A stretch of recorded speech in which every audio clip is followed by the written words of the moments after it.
Ayan guys, good morning afternoon. Luzon, Visayas, Mindanao. Alit na kayo sa pilahan ng St. Mary. Ay, interviewin ko lang itong number 5, Pituda. Ito yung driver, oh. Oh, yan. Ayan, gandang lalaki niya, no? Daming chicks niya, no? Ayun, number 2 dito, nandun sa dulo, oh.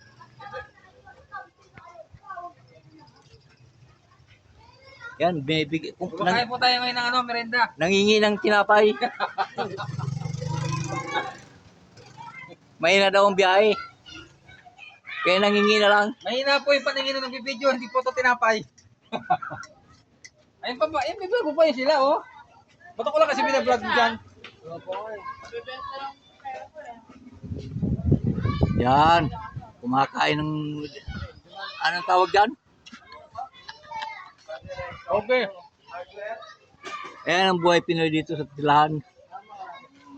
Pituda po Las Piñas.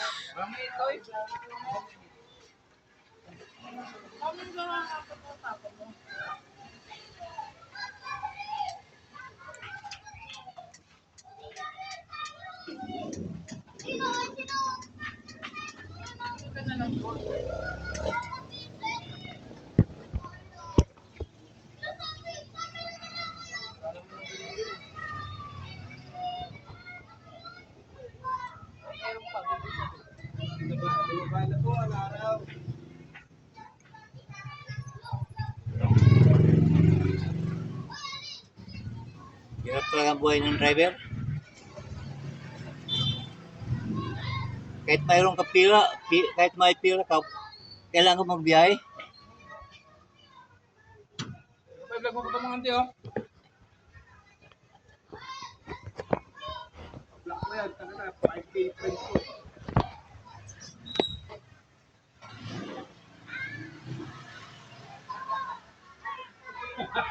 Nagtago tuloy.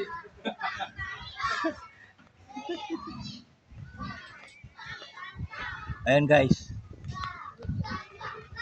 Marete mo daw, yung muna eh. Vlog ka dyan eh. Pagkakitago kami, ito yan. Tago. Ganyan lang.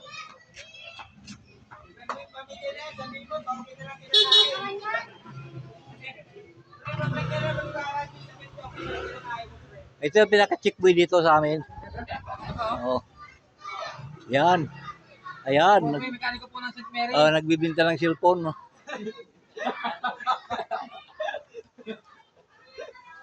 Pero hindi naman nakaw yun.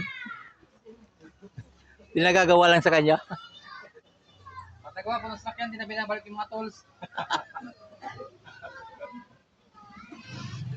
Shout out na sa mga viewers ko at subscriber.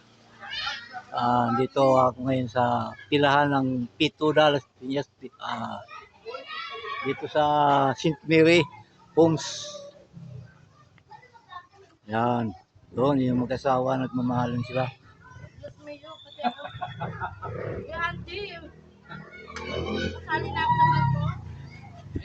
Pa-vlog mo yun, oh. Nagtatago. Yan, dumating yung pasero ko, medyo palit na ako.